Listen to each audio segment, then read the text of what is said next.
Saya mau tanya nih sama kalian yang di sini ya. Coba bayangkan kalau sebuah pabrik mesin produksinya itu dipaksa kerja 24 jam ya, full non-stop tanpa istirahat, dan suhunya panas banget. Nah, kira-kira hasil produksinya bagus atau hancur? Pasti Pasti hancur, hancur, Dok. Mesinnya jebol. Ya, pasti bermasalah ya, pasti rusak ya.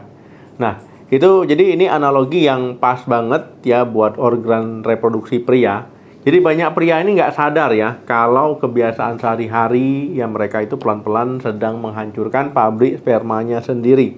Jadi merasa sehat mungkin ya, merasa kuat, tapi pas dicek laboratorium hasilnya itu oligospermia atau jumlah spermanya sangat sedikit. Ya padahal syarat utama pembuahan itu ya itu butuh jutaan sel sperma yang sehat. Kalau pasukannya sedikit ya gimana mau menang perang ya, karena jumlah pasukannya itu yang nggak cukup. Nah, kemudian apa saja kebiasaan pembunuh sperma yang sering tidak kita sadari? Nah, jadi kita bahas sampai tuntas. Assalamualaikum warahmatullahi wabarakatuh. Halo teman sehat, jumpa lagi dengan saya Dr. Sadam Ismail. Nah, jadi punya keturunan adalah impian banyak pasangan ya, tapi seringkali saat susah hamil ya, pihak istri ataupun perempuannya yang selalu disalahkan atau disuruh periksa. Padahal fakta medis menyebutkan sekitar 40-50% ya, masalah ketidaksuburan itu berasal dari faktor pria. Nah, jadi salah satu masalah utamanya adalah jumlah sperma yang sedikit. Nah, normalnya dalam 1 ml air mani harus ada minimal 15 juta sel sperma. Kalau kurang dari itu, ya peluang hamil jadi kecil ya. Nah, penurunan jumlah ini bukan terjadi tiba-tiba, tapi akumulasi dari gaya hidup kamu sehari-hari. Nah, mari kita bedah ya satu persatu kebiasaan yang wajib kamu hindari mulai sekarang. Yang pertama itu memanaskan pabrik. Nah, jadi ya Tuhan menciptakan testis itu menggantung di bawah ya, di luar tubuh agar suhunya dingin, ya itu lebih dingin sekitar 2-4 derajat dari suhu tubuh. Nah, sperma itu butuh suhu sejuk untuk tumbuh ya, jadi kebiasaan yang bikin testis kepanasan antara lain ya, sering mandi air panas atau sauna, kemudian memangku laptop yang panas berjam-jam ya, dan juga memakai celana dalam atau jeans yang super ketat. Nah, panas yang terperangkap di area selangkangan ini ya itu akan memanggang sperma muda, akibatnya produksi sperma berhenti atau melambat. Nah, jadi mulai sekarang biarkan area bawah itu bernapas lega. Yang kedua, rokok dan alkohol. Nah, kalau kamu perokok berat ya, jangan kaget kalau spermanya sedikit. Jadi rokok itu mengandung radikal bebas dan juga logam berat seperti kadmium ya. Nah, dan ini merusak sel sertoli ya, dan juga sel Leydig ya di testis yang bertugas memproduksi sperma dan hormon testosteron. Nah, penelitian membuktikan perokok ataupun orang yang merokok ini memiliki jumlah sperma rata-rata 23 lebih sedikit ya dibandingkan non perokok. Nah, begitu juga dengan alkohol. Jadi alkohol ini bisa menyusutkan ukuran testis dan menurunkan kadar testosteron secara drastis.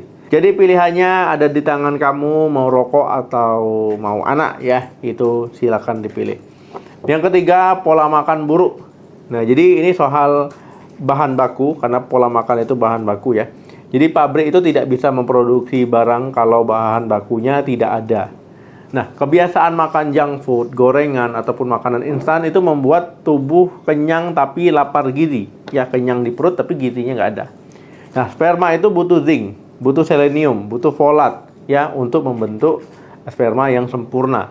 Nah, kalau yang kamu makan cuma tepung, minyak ya, dari mana tubuh ini dapat bahan bakunya? Nah, akibatnya sperma yang dihasilkan jumlahnya sedikit, kualitasnya jelek ya.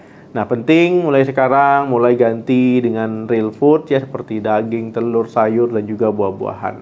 Yang keempat, obesitas ya, dan juga perut buncit. Nah, ini poin yang sering diremehkan tapi dampaknya fatal. Jadi obesitas bukan cuma soal penampilan tapi soal hormon ya. Lemak tubuh yang berlebih yaitu terutama di area perut mengandung enzim bernama aromatase. Jadi enzim ini ya jahat bagi pria. Nah, dia bertugas mengubah hormon testosteron ya, hormon pria menjadi estrogen. Nah, hormon wanita. Bayangkan ya, tubuh pria, tapi hormon wanitanya dominan, akibatnya perintah otak ke testis untuk bikin sperma jadi kacau. Nah, produksi sperma akhirnya ditekan ya. Nah, jadi kalau perut kamu buncit, itu tanda bahaya buat kesuburan. Nah, turunkan berat badan dengan cara yang sehat, itu harga mati. Kelima, stres kronis dan juga kurang tidur. Nah, saat kamu stres berat ya, tubuh memproduksi hormon kortisol. Jadi hormon kortisol ini sifatnya bermusuhan dengan hormon testosteron.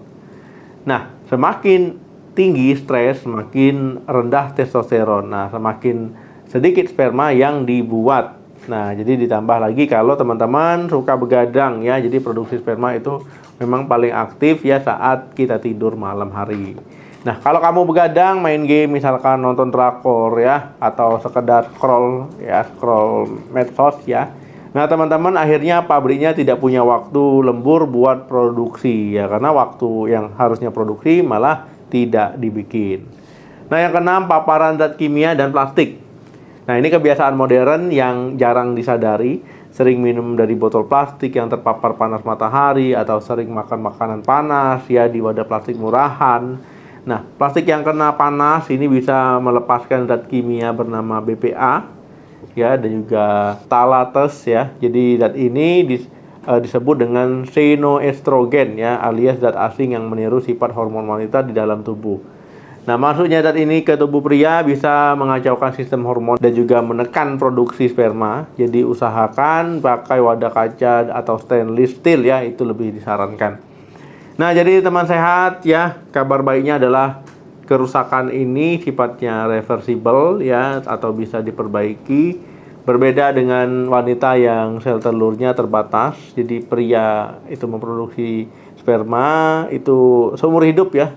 Nah, jadi siklus pembentukan sperma itu butuh waktu 75 sampai 90 hari. Artinya kalau teman-teman stop kebiasaan buruk tadi ya mulai hari ini dan juga seterusnya, nah, dalam waktu 3 bulan ke depan ya, jumlah sel sperma kamu bisa naik dan juga kualitasnya bisa meningkat. Nah, apakah kamu sering pakai celana jeans ya, atau masih perutnya buncit nih? Coba komen juga. Nah, mungkin ada pengalaman nih buat teman-teman yang sudah melalui perut buncit pakai celana jeans, atau tentang program hamil, boleh di-share ya di kolom komentar supaya kita saling berbagi ya, supaya memberikan gambaran kepada yang lainnya. Jangan lupa di like ya, di share video ini supaya yang membutuhkan bisa sampai, dan juga subscribe channel ini untuk informasi kesehatan penting lainnya. Terima kasih yang sudah nonton sampai habis ya. Jaga kesehatan aset masa depan kamu. Salam sehat, sampai jumpa.